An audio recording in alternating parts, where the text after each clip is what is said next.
Welcome back again to the Are You Strong show. I have an awesome guest on tonight, and this guy is from the other side of the pond, right? Yep. He's from the United Kingdom. I think the town is Chester, Yes. where he's from. But this is an awesome thing.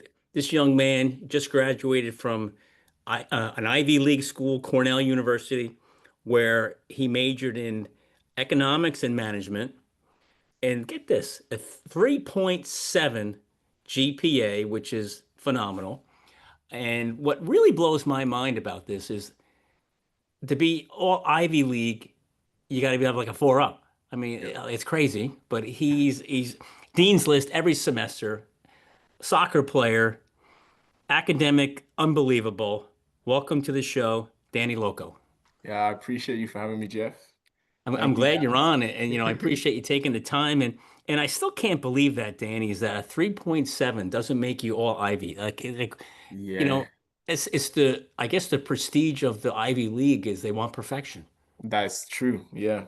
4.0 or less. Fortunately, I don't hit that boat just yet. Yep, yep.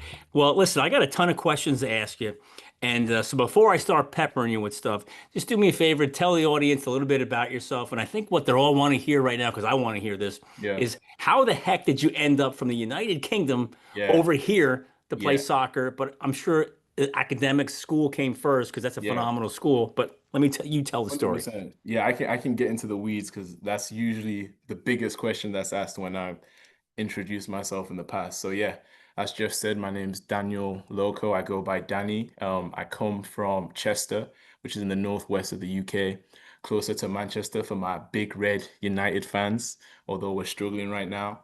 But just brief backstory. So I played football or soccer, as you guys know, my whole life. I played in the academy system in the UK, so I played for a small club called Everton, which some of you may know in the Premier League.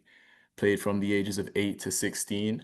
I then did my scholarship, which in the UK is like 2 years of professional soccer, but you do like schooling on the side at a club called Crew Alexandra, which are in League Two of the English footballing system.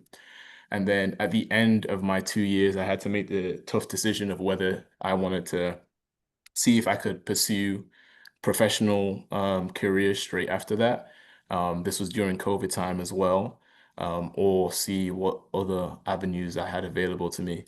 And at that time, I had an agent who told me about some of the opportunities out in the US, just because I had no prior knowledge like that there was even big time sports or at least big time soccer out here in the States, other than the MLS. And then through some conversations, I kind of like got into the process of looking at some potential schools. Um, was gonna initially actually go to Stanford, which is in the West Coast. I didn't know what the weather was like in the school I ended up in, and so I was like, all right, let What a me, difference. yeah, big difference. Um, but yeah, got connected with the coach here at Cornell who's English, so we kind of like hit it off straight away. Told me kind of where he saw the program going towards, and yeah, just kind of like fell in love with the story and wanted to be a part of the journey to like making us a top 25 program. So um, that's kind of like the short spiel of it all. And here you are. And here I am. Yeah. So let me ask you this. How hard was it to make the decision of college soccer, pro Mhm. soccer? Yeah. Oh, it's extremely hard. Um, I think what helped in that sense was the club I was at, they were, because of during COVID time and also just how they operate, they were only offering 1 year pro contracts. And so there was a lot of uncertainty because, again, this is 2020, so we weren't sure what state of the world we would be, or And how old were you soccer then? world. I was 18. I just turned 18. 18. I have to Yeah. make this monstrous decision at Yeah. 18. Yeah. Wow. Yeah. And both my parents were huge on academics. They're both doctors, and so like that's always been hammered All right. from day dot. So obviously my I was keen on pursuing the professional career. They were kind of giving me more info and advice to think about long-term future. And so Good I'm glad I advice. listened to them. And I'm super thankful for the agency I was with as well, who were able to help connect me and help get my soccer videos and content or whatever out there for potential coaches to see. Now, is the professional rank still an option? That yes, so I actually that was an option until I've kind of like um at least in these early stages of my non-school lives, I'm pivoting into a different career path. But I had well, the option is still open to go back to Europe to try and pursue a professional route there. For the short term, I'm gonna take this opportunity I have in the States, see how far I can go with that. But obviously, soccer is always gonna be my one true passion, and so if that door were to open again, I would definitely snatch it in a heartbeat. Well, you said this short, Yeah. non-athletic time. I mean, you just graduated the other day. Yeah, That's pretty yeah. short. It's yeah, very short. It's crazy. So let's go backwards in time. Yeah, Let's go back to you're a little kid. I asked this question to every one of my guests. That's how yeah, I start the show with every person. yeah. Is when did you know Mm. you had the athletic ability to play at the level you were playing at? Was this 6 years old, 8 years old, Yeah, or were you one of those late bloomers where you were 12, 15, 18 and yeah. somebody said, "Hey, you should do this"? Like when did you know? Yeah, no, from very early, yeah, like you said, probably around 5 or 6, to be honest with you. I just used to do a bunch of different sports, so soccer, tennis, athletics, kind of like the typical running, jumping, anything that got me active, I was involved in, and soccer kind of stuck, and so I kind of like got indoctrinated into the academy program very early. I remember because in the UK, like soccer, you live and breathe soccer. So like there's kind of like coaches and scouts everywhere. So I remember the Everton scout came to my primary school, which I don't know what grade that is for the US folk, but you guys can translate that. Um How old were you? I was 6. 6, so you were in first grade. First grade. Okay, there you go. So first grade, we were having a PE lesson, and there was like some Everton sponsor function happening with the school. So a coach just came and just ran a couple of drills, and then picked me out and asked me to come train with the current academy group for my age group. That went well. Then I had like a trial for a week. That went well. And then I just started playing for them and playing up as well a couple years. Um, and so yeah, so from early, I kind of like found my callings, so to speak. Um, and I've just been playing since then. So let me ask you this. You mentioned both your parents are doctors. Are they Yeah, medical doctors or academic yeah, doctors? yeah. Both my parents medical doctors. So my mom's Okay, a pediatrician. so they're super duper smart, Yeah, they're pretty smart. Yeah, right? yeah, So you mentioned before your parents were academics first, athletics yeah, second. yeah. But how did they handle you as you're dying to play the Mm, sport, they're yeah, dying for you to go to the classroom. How did yeah. you put those two together, Oh my days, parents like yeah. that? Yeah, no, it was definitely a battle from early days. Um it was kind of like we had an agreement. As long as I did well in the classroom, I could take my sporting journey as far as I could. And so I did my best to make sure that I stuck to my guns in the classroom so that there was no room for my mom either not letting me go to a tournament or let me travel with the team to go for an away trip if we were going abroad or anything like that. And that was like Good super deal. It's a good hard. deal. Yeah, it was a great deal. Yeah, it was a great deal. It was like a win-win. If I do well, then I get to play the game I love. Um, and that started to become more challenging as I grew older because it came to a point where I had to miss school a lot. So like I'd miss a couple of days out of school for like we had these like day releases where like the club would take you out of school and then you'd have training sessions, gym sessions, and then like scout sessions, film sessions, and all that stuff. So then like I actually really needed to start like managing my time um a lot more than um, what I would say probably if I was just solely focused on academics or just So doing. how old were you around that point in time? So they really started probably 11, from 11 to 15, I want to say. That's crazy. Mo most kids here in this country, not to knock on our own country, but 11-year-olds, they're trying to figure out, I don't know, just what video game they're going to play and, Yeah. and if they're going to do their homework or not. And you're managing your time playing soccer, going to the gym, going to school, and it's crazy. And I would imagine you matured very quickly doing Yeah. that, No, 100%. Yeah. 100%. And so recruiting, Mm. the recruiting process over here Yeah. is nuts. Yeah. It's totally nuts. Yeah. Now, what was it like for you, another Mm. country? You don't know what the campus looks like. You were going to go to Nice. Stanford, sunny, nice, warm weather. You decided Yeah. to go to Cornell. It doesn't get much Nice. colder. Your closest thing to hell without being there, weather-wise. True. Yeah. How was that recruiting process? How were your parents Yeah. involved? How did you make that decision? 100%. Yeah. Like you said, it's very different. Like in the US, they start super early. So I think their junior year in high school, coaches have already reached out and then they have like a campus visit or a tour of the facilities. My situation was very different. Um, how it worked for me was my agency kind of sent out my footage to schools or potential suitors. They would get back to my agency. Then my agency would give me a list of schools that were interested.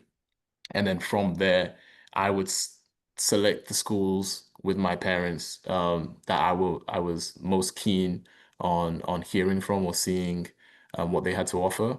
So, what other schools were on the list? You had Stanford, So Cornell, who yes, else? Stanford, Cornell, UNH, Okay. Tulsa, Princeton. Um, I had a couple other schools in Missouri. Um, I'm trying to think now. I had a couple other schools in states that I'm not even that super Now, familiar with, to be honest with how did you pick Cornell you. over Princeton? Yeah, I mean, again, this is what I said. Like, I had no to little knowledge of the schooling system in the US other than Harvard and Yale, just because I'd seen them in Yeah. movies. Yeah. And so, I actually, the Cornell coach who's John Smith, was like the second coach I'd spoke to. So, um, it almost like he sold the program to me before I even had a chance to see what other programs had to offer, in a sense. Okay. Um, so like I'm sure like again, if I had to redo the process and heard from Princeton or I'd heard from Stanford before Cornell, maybe it might have been a different story. But as soon as I spoke to Coach Smith and I felt a really strong connection and I could tell that he meant what he said and he really wanted to make this program something it had never been before. I was like, yeah, like that's like I want to be a part of that journey. I don't want to miss the boat with that one. Um, but yeah, that was kind of why I was so keen Great. on going to. Did you tell him that? No, no, no, I didn't tell him that. You You got to gotta tell keep him your cards now. close. Oh yeah, for sure. Yeah, Yeah. 100%. We had our little end of kind of college career meeting and stuff like that. So we had a proper good old catch up Send and off. everything. Yeah. Yeah. Now, are they trying to get you to come back and coach at all? I don't know. I don't know if I'm the coaching type, to be honest with you. I feel like No. I'd be having way too much fun with the teammates and not getting tactics and proper game management All right. All out of right. place. So, But so you decide to go to one of the most prestigious academic schools in the world, let yeah, alone this country. yeah, And listen, man, I played college sports. It's a full-time job. yeah, And at your level, it's a full-time job. yeah, And at Cornell, academics is a full-time job. yeah, How the heck did you manage that? And to come out with a 3.7 GPA, yeah, needless every semester, 4 years. How the hell did you do it? yeah. Just grinding. I think that's the only way to put it. Just a lot of hard work. Just putting your head down and just getting through the work. Um, And I actually, like now looking back on it, especially this past semester when I've not been on the team, like I've seen how much extra free time I've had that I can use to do whatever I want. Um, and I think it's the sacrifice that you have to do as athletes. And like I said, is for any sport at a high level. You never get the rewards that you want or reap the benefits if you don't sacrifice something. And so that was the main thing. It was just sacrificing and just grinding the work. Um, What was the hardest thing you had to grind? the hardest thing I had to grind. Oh, other than some of the schoolwork that was a little bit time consuming and challenging. Um, I would say probably some of the social aspects too. Like I'm a very like I love talking to people, um, and I love building relationships with people that I don't know or people that I'm not as familiar with. And so there's a lot of the time where you have to choose whether you either want to be at like a function or an event, or whether you can use that time to get some homework done because you know you're going to be away for a 4-day trip and you have a couple assignments due on that day. So kind of like small things like that, just like trying to use your better judgment to see how much you can maximize the little time you do have. Because it comes and bites you in the butt. And I've had Mhm. multiple times when I've decided to do something instead of maybe using that time to do some work or catch up on something that I've missed. Okay, now you're gonna make me ask you, like, give me an example. Oh my gosh. I'm gonna say my sophomore year, um, trying to figure out what class it was, but we have a couple classes in Dice in the school I'm in where there's a lot of presentation and group work involved. And some of those assignments can be super taxing. Um, and so I think I had to like build a model for this project and we were on an away trip and I was like, all right, our away trip is like 2, 3 days, project's due like Thursday. Like I'll give myself a 1 day window to kind of like grind it out and then hopefully we're good and we survive and we're able to present. So I did that. I left it to the day before, did not look at the assignment brief, looked at the assignment brief, looked at all the itinerary items that I had to fill out. I just said, Wallahi, like I'm kind of screwed here. But this is also where Cornell's a good place because luckily I had a solid friend group and solid base that they helped me out. And so I remember we grinded out probably from 10 p.m. to like 6 a.m. Oh my God. the model just so that it was ready for presentation that following morning. So that was the most insane. I think that's the most insane thing I've had to do in my life so far, but for sure in my Cornell journey was grinding out that model. So yeah, that was it. Like time management, being organized, just being prepared in advance so that it doesn't you don't get hurt in the back end is something that like I've learned that like I need to do this in order to be able to accomplish or complete whatever stuff I have going on. So it sounds like your day is well planned out. I Can try to have it planned out. well, it sounds like it is. Yeah. Can you kind of let everybody know Mm. what the day in the life of a college athlete is like in Yeah. season? In In season. season, yeah, 100%. 100%. Also in season, most of the time, our team has a lift in the morning. So I also like to wake up early before I have to do something. So we have 6 a.m. morning lifts. And so I'd probably be up around 4:30. You don't need to get up that early. Most of the guys on the team probably get up at like 5:30 and will just head to Bartels or the gym. I just need time to prepare and do my morning routine before I have to leave somewhere. So wake up 4:30, shower, brush my teeth, take a little snack for the morning session. So we'll go lift at 6 a.m. Hopefully we're not doing what we call speed drills. It's not really speed drills, it's just fitness. Um, so hopefully we're doing a lift on that morning. So we'll get the lift workout in. That'll be about an hour and a half to 2 hours. 8 a.m. we'd go over to like our favorite like breakfast place on campus. So it's Trillium. Get a nice little trill burrito or trill omelet. So that will probably be 8 a.m. to 8:30 a.m. Then I'll go through my emails and just check what stuff I have to do for the day, and then plan it before my first class. And then I'll have like a full um, day of lectures, of taking notes.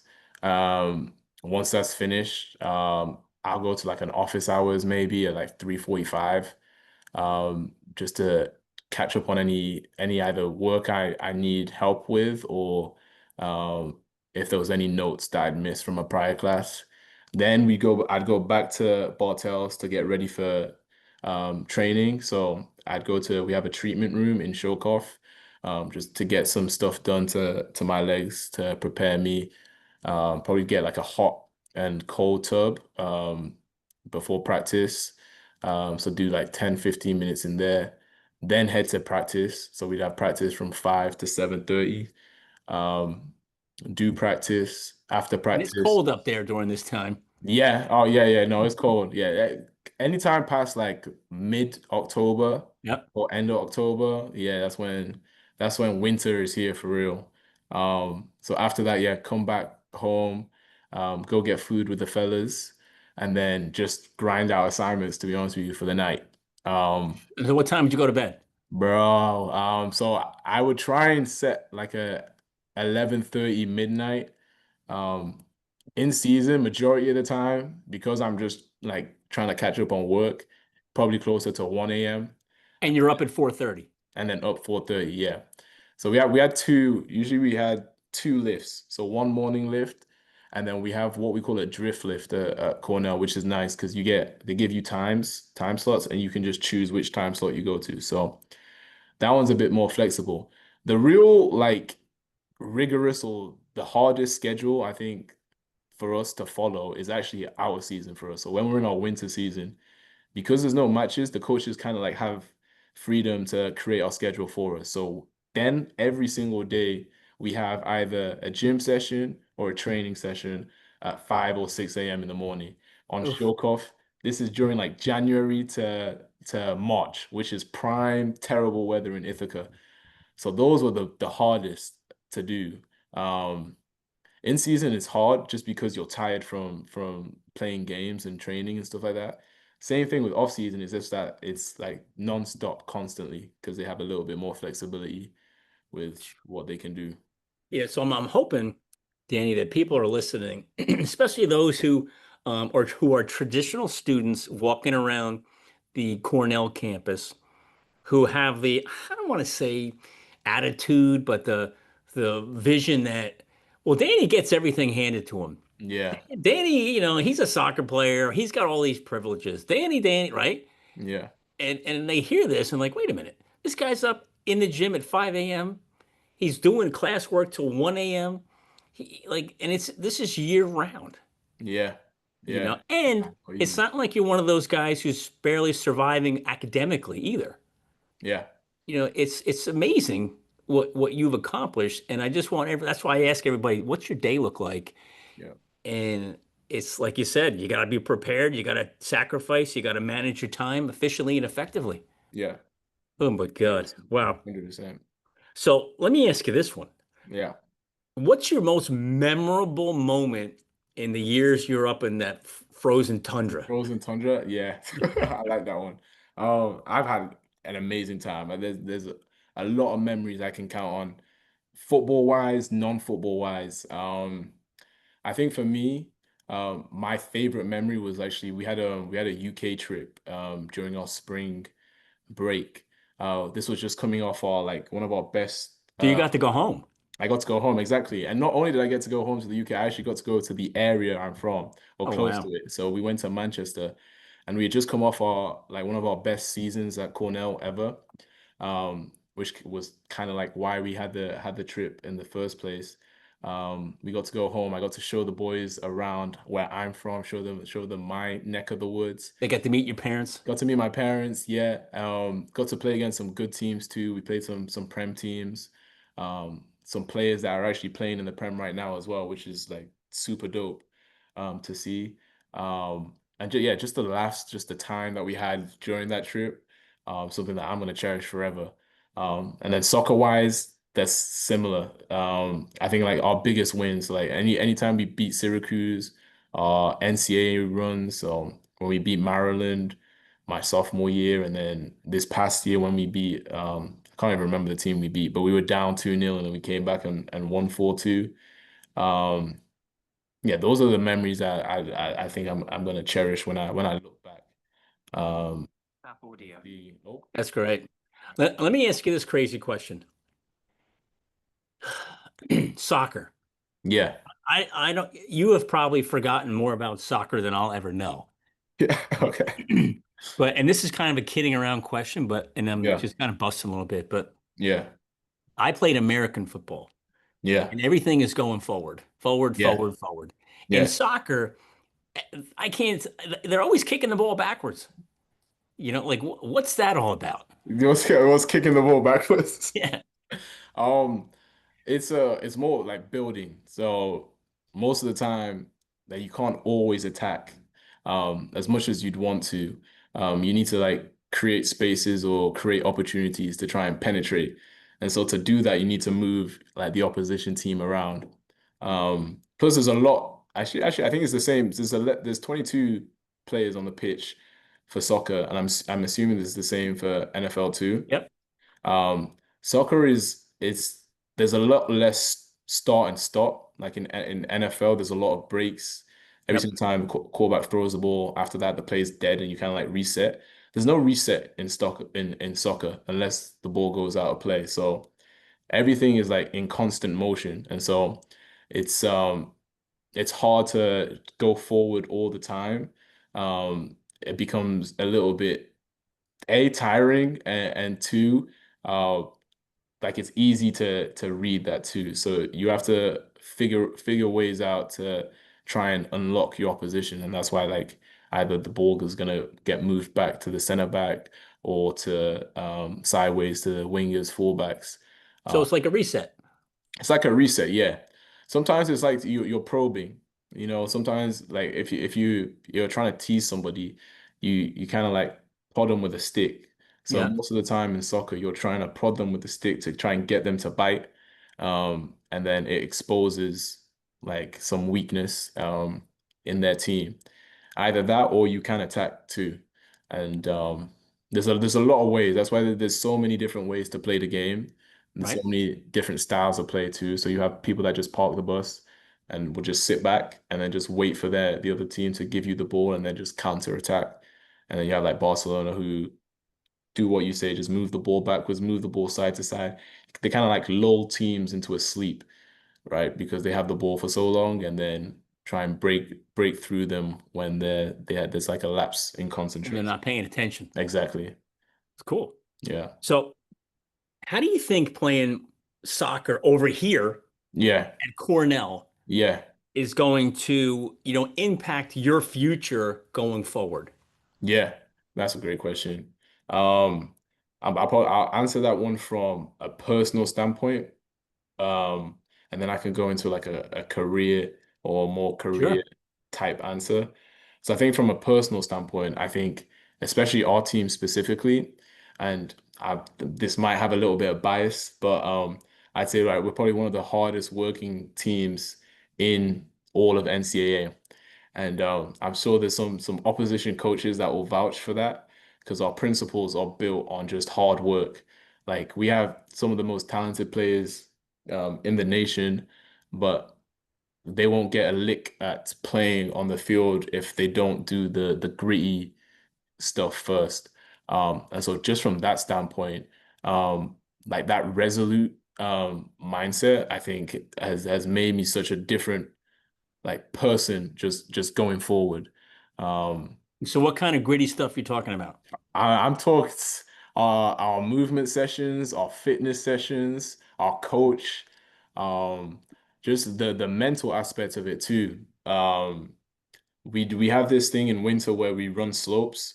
So I don't know how recently you've been able to go up to the Cornell campus, but I'm sure you know the live slope, like is the slope that looks over West Campus. And so in the winter, we run those slopes from the bottom all the way to the top. Somebody needs to calculate the distance because I don't know how long the distance is, but I know the incline is It's far. insane. Yeah, it's far and it's super inclined. And so we do those runs, not even from a fitness standpoint, it's just from like a Navy SEAL type what you give up standpoint. Um, so like I remember every single run after those slopes, you're wanting to throw up. You feel like so disassociated from the world. Um, and then you know you have to do it again in next week. So it's like the mental side to like bring yourself to the realization, oh, I'm gonna have to put my body through that torture again. Um, or I'm quitting on my team. Like which one am I choosing? I think that builds so much character going forward. Um, so that's it from like a personal standpoint, from a career standpoint. And again, I hark on our like team principles. It's like a super selfless environment we're in. So everything we do is for the betterment of the team. So I'll give an example. Even like I guess this past season, these past 2 seasons, we had one of the best players who had one of the best seasons in all of the nations. So Alex Harris, he was a striker. He got drafted fourth overall in the MLS draft. Um, all his goals, all his achievements, like everybody counts that as their own, even though he will get the final plaudits and rightly so because he put in the work to achieve that. None of that would be able to have happened if it wasn't for every one of the guys that played, the guys that didn't play, the guys that are injured, having some impact in those achievements. Um, and that's for the team too. Like whenever we had pushed to go far in the IBs or go far in the tournament, even the guys that didn't get on the pitch had just as much to play as either a starter, or somebody who came on and scored a last minute winner, or somebody who had impact on the field. Everybody felt like they were involved. And so like that selflessness, I think, is something I'm going to try and put forward in everything I do. Um, so I think there's real merit that comes for that, and I'm a big believer in that. Like what you put out, you receive yourself. So hopefully, come down the line, um, that would pay truth in whatever I end up slash us all graduating class end up doing. Is the testament to what we've been through here. So it all everybody contributes. Yeah. That's awesome. So what advice can you give to the young guys coming in? Yeah. You're the old man now, Yeah. I'm right? Big Unk. That's what they call me now. Big unk. Yeah. So you're big unk, and you got this 18-year-old kid, maybe Yeah. from the US or maybe from the UK, Yeah. coming in. They're scrawny little kids, Yeah. trying to figure out what's going on in life, and now they're going in the Ivy League school, big time soccer. What advice can you give them? Yeah. But the biggest advice I would give them is that don't sell yourself short. Mm, So, in whatever you do, give it your all, like give it your full, whether that's in the classroom, whether that's in the weight room, whether that's on the pitch. Don't leave any room for what could have been or what if or what might have been if I had just done that mm, extra bit. Um, and I think I've been on the both sides. I remember my freshman year coming in, I was highly touted. I broke my foot and I was out for a little bit. I had to work hard to come back and play. Um, and sometimes in that state, you can feel sorry for yourself too easily and want to take shortcuts. yeah. Um, and that will only hurt you in the long run. I think the times where I've seen the biggest fruit is when I've given everything, and that's my biggest advice for them is to give it their all, Mm, and also believe in yourself too. Like it's very I don't want to say cringe to say believe in yourself, but I feel like it's something that's thrown around, and especially among athletes, like you majority of the time, you guys, whoever's coming in has played the sport for their whole life, and so um they might be in a state where they've kind of like lost the love or have lost that spark that initially got them into the sport itself. and that can severely impact their confidence. And there's a reason why they've made it to even that stage of having the opportunity to play the sport at the next level. So believe you really have what it takes to make the most out of it. Um, and yeah, good things will happen for sure. So Well, I think a lot of athletes, people in general, don't have to just say yeah, athletes, somewhere along the line, we're all faced with some self-doubt. yes, Am I really good enough? Do I really belong here? And the mental side of things creep in. yeah. What did you do to keep yourself mentally strong, let alone Mm. physically strong? Yeah, that's a great question. I think, and I will be completely honest. I think I've also suffered from a lack of belief in myself at times, and how I got back to being in that groove. Like I'm a big man of faith, and so for me, it was going into the Word, reading Scripture, um, and just having like serious, honest talks with yourselves. Sometimes it's scary to, to tell yourself, oh, like I don't know if I'm good enough, or I don't know if I still have it. Um, but those honest talks are the only way you're able to move past that. And Um, can you pinpoint one of those talks you had with yourself? yeah, I'll pinpoint. I had a talk with, and this wasn't even with myself. Our coach um, was actually, he was also big on the mental side of the game too. So he had his friend who was like leading this charge on trying to address the mental side of the game. Um, he had this slogan called "Sweat and Courage." Mm. So not being not being afraid to be afraid, but still willing to tackle your fear was like the biggest thing for me. So like at first I used to thought, oh, it's not cool to like not be afraid. Like it's something like I shouldn't be feeling like this. So why address it? Just kind of like let it slide or put on the front. But having that chat with him and actually digging into to the weeds of what I was scared about kind of freed myself from like the shackles I'd put on myself. And so I wasn't playing because, oh, like I'm Danny Lokko and I'm supposed to be this good and this and that. I was playing because I'm Danny Lokko and I love this game and I love being with the people I'm around and I can really ball. And I really believed I could ball. And so that kind of like mental shift changed not only the way I played, but like also the way I like approach life too. So So um, when you were having some tough times mentally, would you just go yeah. knock on this guy's door? I'm telling you, this is like I honestly think this was like by fate. During those times, he actually set up a meeting with me, um, and we had a chat through that. And I remember this was right before our sophomore season. We had our little meeting. I remember I cried at the end of it. I was like, why am I crying? Like I barely know this guy too. So like why is the tears going down my eyes? But it struck something that I wasn't wanting to deal with because I was pushing it away too long. And I think that kind of like release, because I feel like again, there's a stigma like, oh, you gotta be Tough. strong all the Gotta be time. tough. You gotta be tough, just tough out. And I think and sometimes you do just gotta tough it out. Life's not always gonna be sunshine and rainbows, and sometimes you just gotta go through the rainy days. But there's also moments that you can be vulnerable, and it's okay to be vulnerable too. So like that moment kind of like gave me a new lease of life in terms of approaching football and soccer and approaching whatever my career path is.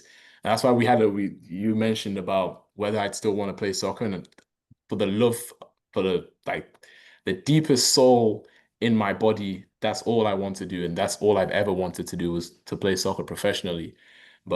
And that's probably another thing that I had that fear was like, oh, once this is taken away, then what am I? Like I don't really have any sense of myself because I was always built in soccer my whole It's your life. identity. That's my whole identity for real.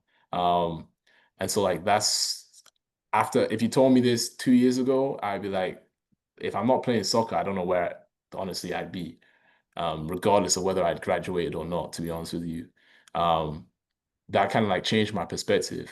And um, I still want to be in soccer, and I think I still will be in soccer if all goes to plan and God willing. Um, but that avenue might not be the same avenue I thought about going down 5 years ago. That things change, different paths lead to different outcomes. So yeah, that I think that chat definitely had like a spiritual slash mental awakening in how I viewed and approached life um going forward. So So Big Unk. big unk, yes. So as Big Unk, right? Yes.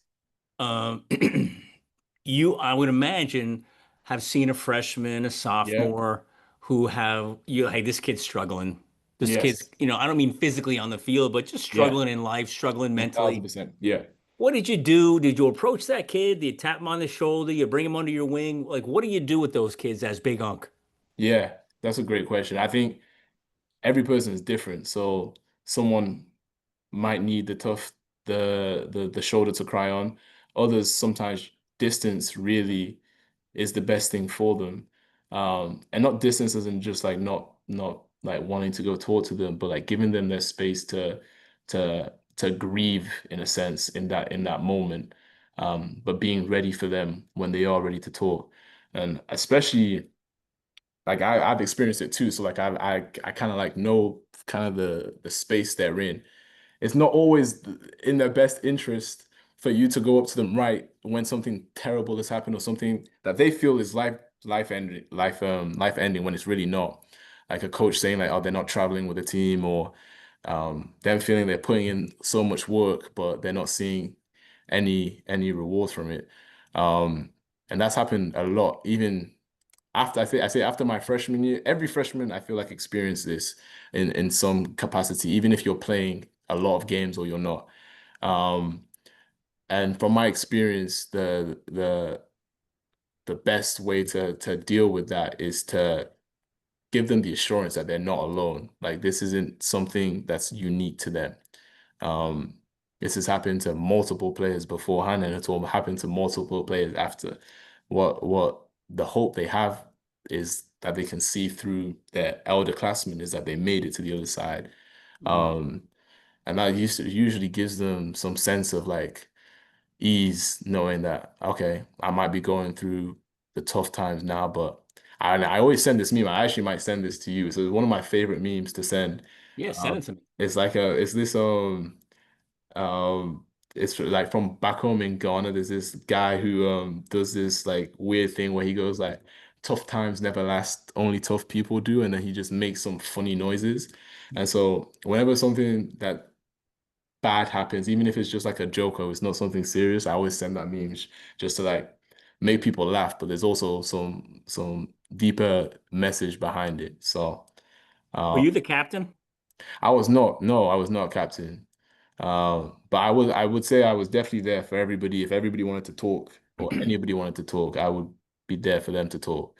Well, here's what I always tell you're a leader. I can just tell by listening to you. You're a leader, and not all captains are leaders, and not all leaders are captains. You know, Yeah. that's a big statement I heard a gazillion years ago. And when I meet young men like you, and I'm like, "Are you the captain?" You're like, "No." Like, I want first thing I want to say is, "Why not?" You know what I mean? And it could be a coach appointed thing. It could be, well, only certain guys get it, certain, grades. I don't know. Mm. But it sounds like you've made an impact on the team as a whole when they need it. Yeah, that would be amazing. You know, but Yeah. I think that that's definitely what happened. So you Yeah. mentioned an injury before, Yeah. right? So talk about that. Was that a significant setback for you? If Yeah. so, how'd you handle it? How'd you handle it mentally? How long Yeah. did it take? When did you see the light at the end of the tunnel? And when you Yeah. got back on the field, how did that feel? Yeah. No, 100%. Yeah. Injuries, they're very sore subject among us athletes. But so I've had two major injuries during my time here. One coming in, so I broke my foot during preseason as a freshman. And so I was out for what, 8 to 9 weeks. So Oof. this was from August, end of August, all the way to about mid-October. That's more than half the season. More than half the season. And that's the thing with college soccer, especially, it's so much shorter than like the soccer I've used to. In the UK, you play all year round. So from Yeah. October, August all the way to May, you're playing games.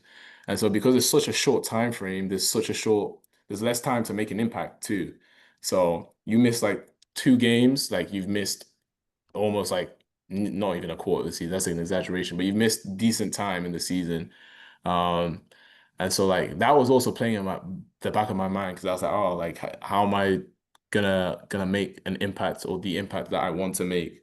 But yeah, just worked hard. When I came back from that, I wasn't fully healed, but I was eager to play, and so I came back. My coach also wanted me to play, and so I played as soon as I was eligible or healthy or fit to play, which in hindsight was probably not the best decision, but it is what it is. So I finished out my freshman year playing in every single game that I was eligible for to the end. Now I still had lingering pain, so.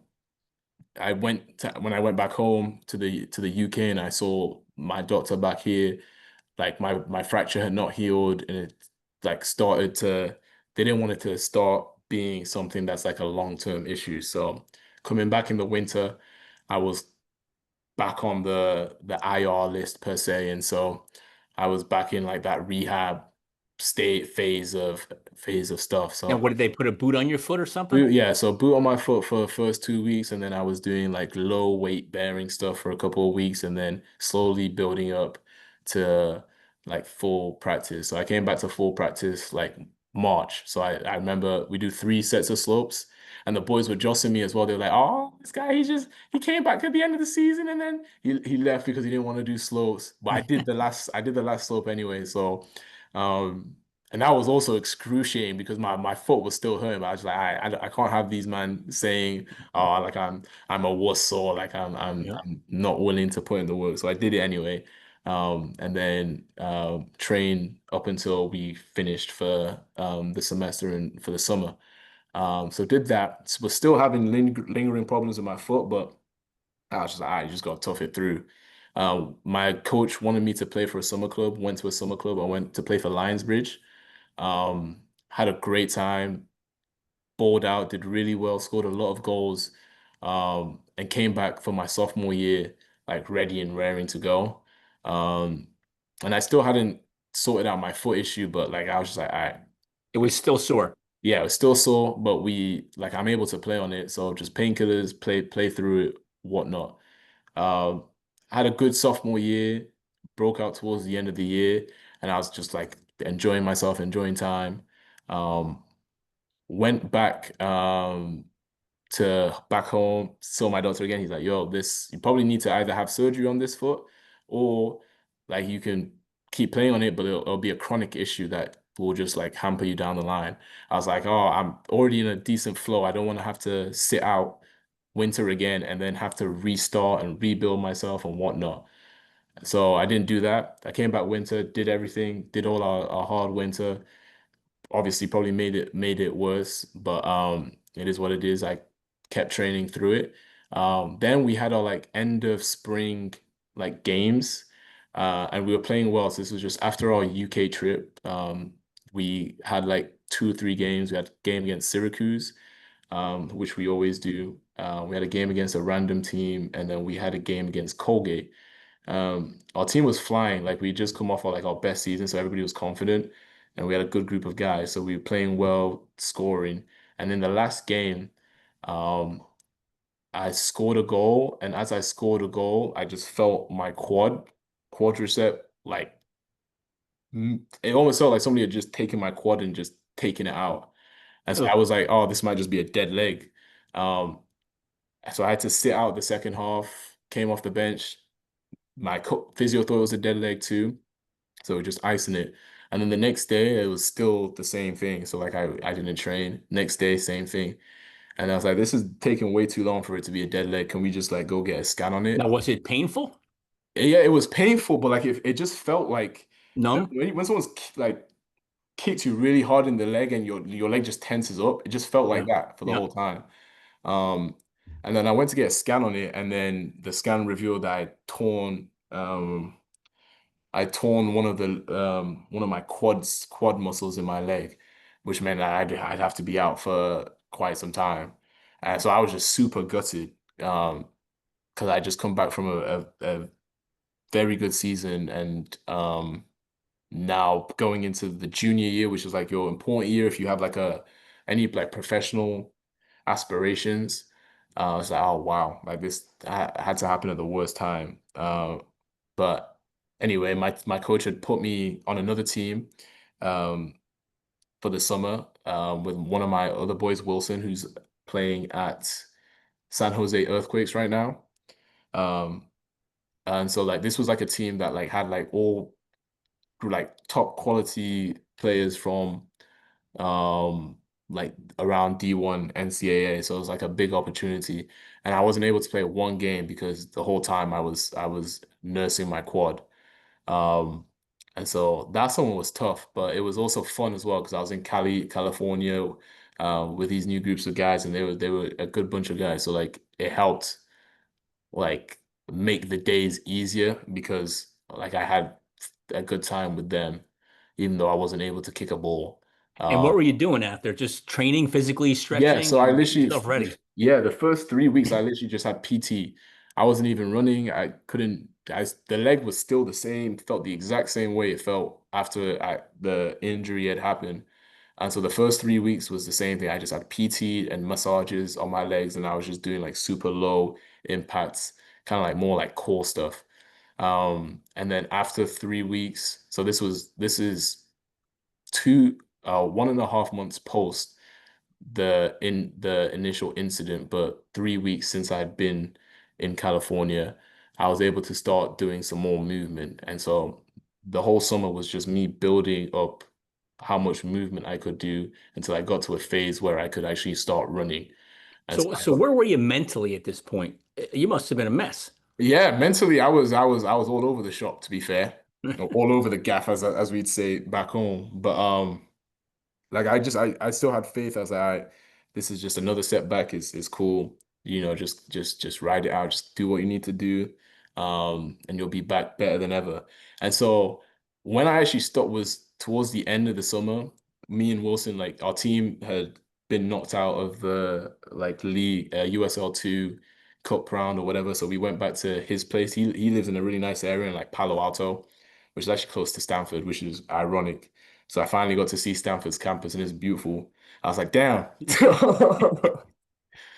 Maybe I should have chosen this one. But uh when I got back there, when I started able to run, I actually was able to get myself in like the fittest I'd ever felt or best shape I could be in.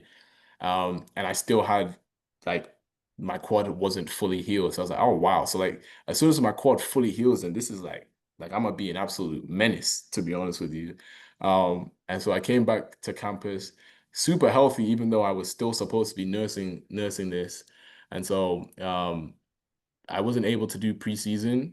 Um, but I was still like running and stuff like that. And then I made myself fit for our first road trip. Like we always do our first game, our coach always likes to do it away because when we win, it helps us like boost our ranking because we beat an away team. And also he chooses to match us against some of the harder teams initially because again, if we win, it boosts our ranking. So I wanted to make myself fit enough to be eligible for that trip. So I did, and we had a trip. We were playing UNH and Vermont. And I was like, okay, like I made the trip, so like I know I'm not gonna be starting, but surely I'd be able to come on and make an impact, whatnot. And I was super frustrated because like again, this is just because I'm not in the mindset to see the bigger picture. I was like, why is my coach just not bringing me on to help the team out or whatnot. So I was like very, very pissed off when I was only brought on for like a limited time in both games, um, which was obviously not good and um, probably did more damage to myself and my standing than it Yeah. did help in my case to get back to where I was, not where I was at. And so like so after that trip came back, still was riding the bench, so to speak, for like the next like 3 or 4 weeks, which is like a third of the season. And so like I remember like coming into training, I was like, bro, what? Because this was the first time I experienced like not being involved or not being a big part of whatever um, success or not success the team was having. And so it's like, all right, you bought in to be a team player. So like now you're actually not one of the main people. Will you still be that team player? And so again, it was like a choice you had to make. Are you gonna sulk and do whatever, or are you gonna still give your all or try and make at least the players around you better so that they can have a better impact? And I was like, damn, this is really hard because also your ego tells you like, damn, I should be playing. But my heart was saying like, all right, clearly I'm not in the right shape or right state to be making an impact. So like at least let me help my teammates out. So Now, were the coaches telling you why you weren't playing? yes, yeah. So our coach says again, some people will have different opinions, but I think our coach has definitely got better with communication as my time has gone, or my as my time has passed through here. I think at the time, also he might again, I was very hot, and so like he might have just been like, "Yo, you don't need like I don't need to talk to you right now. You need to like settle down." So I during that time I wasn't communicating with my coach, and I also wasn't didn't want to communicate to my with my coach too. I was like very, very, very annoyed. Um, and sometimes that drains you too. Like I was coming to training annoyed, leaving training annoyed for like 2 or 3 weeks, and so it was just super taxing on myself. And I was like, yo, this is like I'm not getting anywhere doing this. So let me just change, not even change, but let me just shift my perspective and just at least try and make the guys who are able to play like play better in a sense and just trying to enjoy training. So even though I was like going on the trips and whatnot, I wasn't um eager or like happy going on the trips. It was more just like, oh, I'm just fulfilling some requirement. Um and And yeah, let me throw something in on top of this. yeah, And this is what I want to make sure everybody hears yeah. is while all this is going on, you still keep your academics at an elite Oh level, yeah, not just eligible, but yeah, at an elite level. yeah, And that's what I want a lot of people to hear. Like you're talking about some major physical and mental challenges yeah, and sports challenges, yeah, but you kept your academics at the elite level at an elite school during this whole craziness, yeah, which is incredible, yeah, you yeah, know? nice. Yeah. Honestly, sometimes the non-soccer stuff was almost like an escape too. Mm, So in a weird sense, that was the distraction. Usually soccer is the distraction from whatever you're dealing with, like in school or in your social life, whether that be girlfriends yeah. or managing You relationships couldn't with friends. control soccer, but you could control the No, classroom. I could control the classroom. So that was like kind of like That's my awesome. sense of getting stuff out. And that lasted for a little bit. And I remember midway through October, I was like, yo, this is too draining. So let me just try at least to be the best person for my teammates. Because I always, regardless of if someone's playing ahead of you or someone's playing better for you, for me, I always love my boys and I always want the best for them. And so I was like, I'm not just hurting myself, I'm also hurting them if I'm going in a strop. Um, so I just trained well, just did what I felt like I needed to do to make sure that those guys got better. And slowly things started to change in my favor.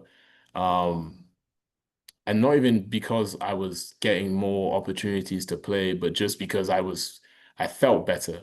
Your Like mindset changed. mindset change, 100% Huh? mindset change. And I remember at the end of the season, it was probably one of the worst seasons our coaches had in our last like 5 years. And we had an end of season meeting um, to like be accountable for like why the season. And it wasn't like in the general sense, it wasn't a bad season. Like we still had a winning record, and I think we were like 8-5 and 8-5 draws and like 3 losses or something like that, which isn't bad. But like for our standards, it had compared to what we knew we could do and what we had done before. And so like we had to take accountability for why that was the case. And um there was a overarching sense of we didn't follow what we signed up for, in the sense where we said that we're gonna be selfless and we said that we're gonna be all for the team. We didn't do that. And me Mm. personally, I didn't do that. And so I had to take ownership for that period where I was in a strop. I didn't follow, or I didn't practice what was being preached.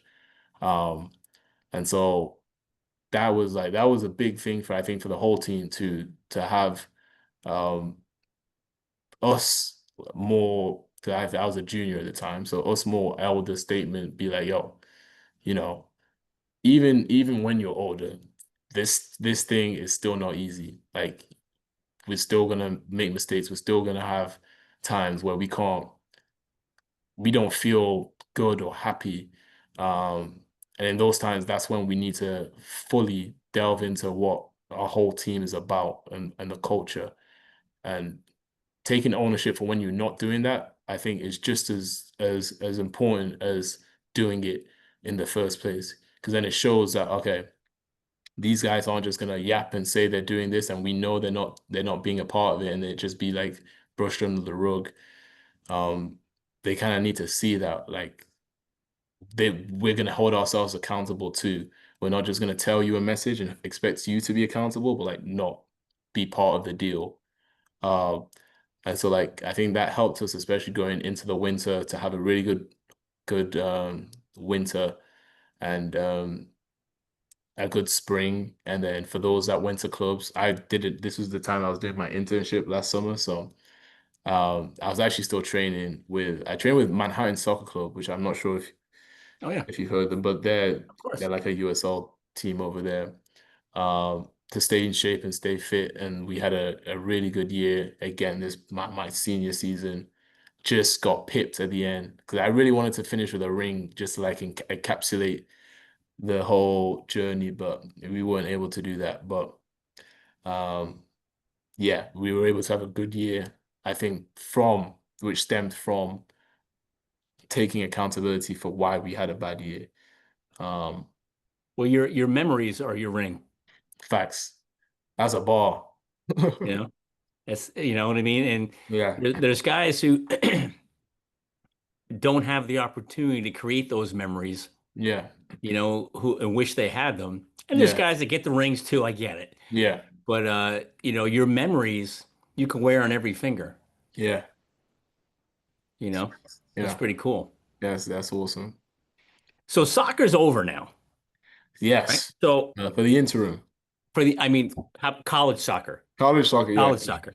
So what are your biggest concerns, yeah, Danny, about transitioning out of, let's say, college soccer yeah, and into the next step of your life? yeah. And how was playing college soccer?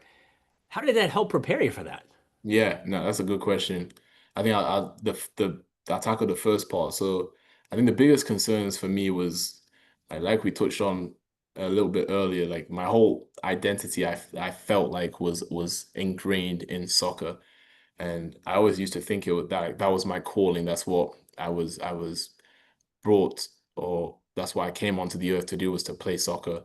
Um, or to do it to the best of my ability. So once that's gone, like then what is my calling slash purpose in life? And whatever I am going on to do, will I still get that same fulfillment from it as I did from playing soccer every day almost? So that's the biggest concern I have and still have is this next stage in life, what I'm doing, is it having the impact that I want it to have, or will it fulfill me as soccer has done for all these years? Um, and I guess only time will tell. We'll see. I'm trying to do some other stuff as well. And I think that's also the good stuff with kind of like moving on from school is that you literally the world is your oyster right now. So you can delve into anything.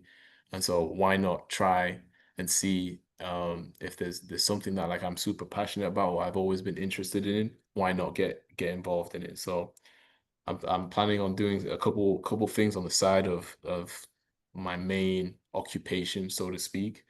Um, and we'll see where we go see where we go from there on that aspect.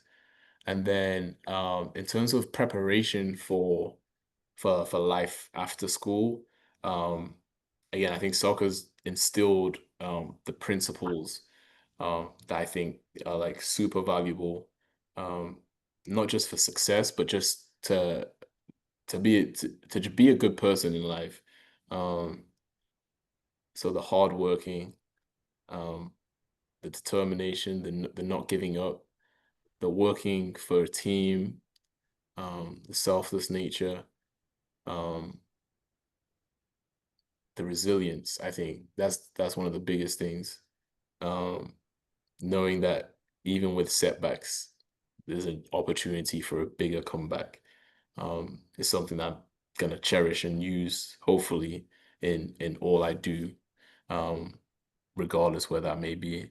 So yeah, we'll see. We'll see what happens in this next phase, but I'm for sure gonna attack it with the with all I got in me, and we'll see where that puts us. I'm sure you'll give it every ounce of energy and focus you possibly can muster up, you know. Um, so long-term goals is Yeah. what? You got the career world of, do you Yes. stay in the country? Do you go back home? Yes. Yeah. You got soccer. How long do you give that?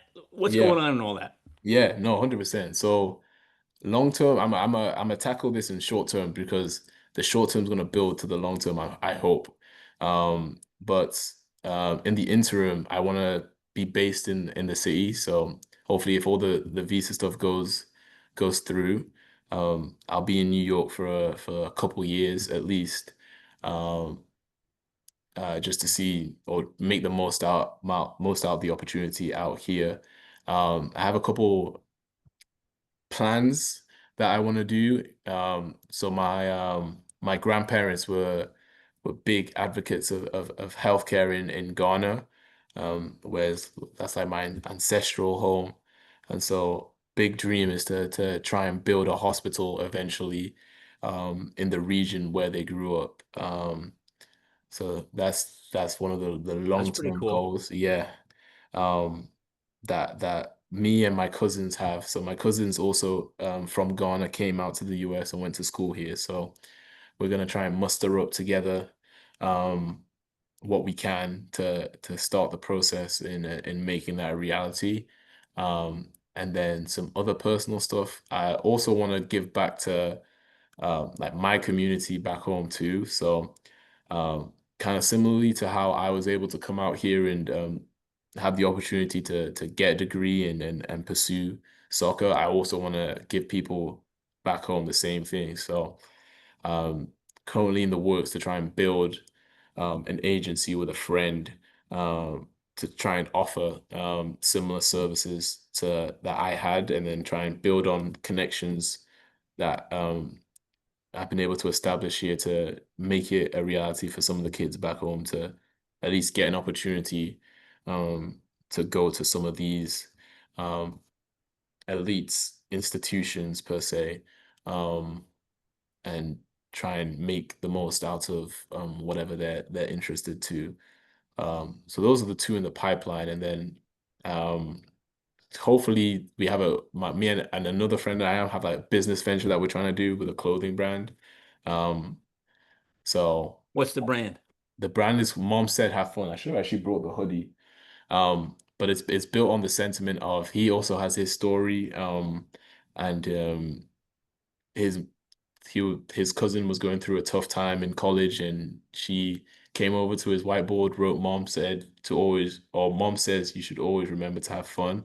That stuck with him, and his cousin was able to make a really big sneaker convention. It's called Got Soul out of it, and it basically was built on that moment that he had with his mom, and so it's like a family orientated brand associated with that message to like kind of like keep um joy at the center of what you do. So You find um the joy in everything. for real, for real. So we'll see how that goes. So what about soccer? What's going on there? What's next So in that? next in soccer. So next in soccer for me is after this, like I've always wanted to obviously play soccer, but and I still will be playing soccer too. I'm actually gonna go back to the Manhattan Soccer Club and play whilst I'm before I start my next thing. Um, but I always will play on the side and see what happens with that. But I really want to get into like the sports finance world. And so either through like a lateral move or maybe even a career pivot. But I also don't want to shoot like this opportunity I have coming up down too. So I wanna give it it's the full beans for that. And then maybe I end up loving it more than I thought I would and stay in it, or maybe it's not for me and I try and pivot into something more relatable to what I'm interested in. But definitely eventually I want to get involved in the sports finance world in some capacity. Um, I don't actually know exactly what. I want to be I still want to be in the game if it's not playing. Uh, Yep. so we'll see. Well, you got a lot of things going on, Yeah, and it sounds like um, you're in control of all that. yeah, Whereas with soccer and your foot and your quad, yeah. you didn't get to control that. No, yeah, So that's got to make you feel pretty good, yeah, yeah, you know. yeah, So we've covered, Dan, we've been talking now for an hour and a half. yeah. Oh wow. We've covered a lot of really cool stuff, and Yeah, there's so much more we could probably talk about for another 2 hours. But is there 100%. anything we haven't touched on you think we should hit before we wrap it up? Yeah, and I think I like you said, we touched on a lot of subjects. Now you've been asking me a lot of questions, so I'm wanted to ask you one question. Sure. Um, and with your experience and kind of all that you've gone through in life too, um, what's one thing you'd give to yourself coming out of college, that you would want your former self to hold on to, when they're trying to attack this next phase of life? Yeah, man, Danny, that is a question that I've been fighting myself for almost 40 years now. Yeah. Is don't listen to the naysayers. Okay. Don't listen to the people who tell you can't. Don't listen to the people who say, "Oh, that's silly. That's stupid. Why are you doing that? Oh, you Yeah. shouldn't do that." Yeah. Don't listen to them. Because when you start to listen to them, you become them, Yeah. Wow. Yeah. you know? Yeah. And if you listen to yourself, that self-talk thing, right? And Yeah. that's why I said go buy that book by John Gordon, The Yeah. Energy Bus. Oh, trust me, I'm a bias now. Yeah, it, Yeah. it's it's all about, looking at yourself, self-talk, believing in yourself. Don't listen to the naysayers. Yeah. And the only reason you can't do it is because you told yourself you can't do it. Yeah. That's it. So I don't know if that answers the question, but man, I'll tell you, when I came out of school, there were so many people saying, you shouldn't do that. Oh, you can't do that. Oh, what are you Yeah. doing that for? Oh, that's crazy. Yeah. Well, that was a long time ago, Yeah. so it sounds like you don't do that. Yeah. It sounds like you don't listen to the naysayers. You keep pushing, pushing. I mean, I got a whole page of notes here. And the one thing you said towards the end was be resilient and attack it with your all. Yeah. Well, that's you, and Yeah. maybe that's a name on a shirt. Attack it with your all. Yeah. I put it into the works. Yeah.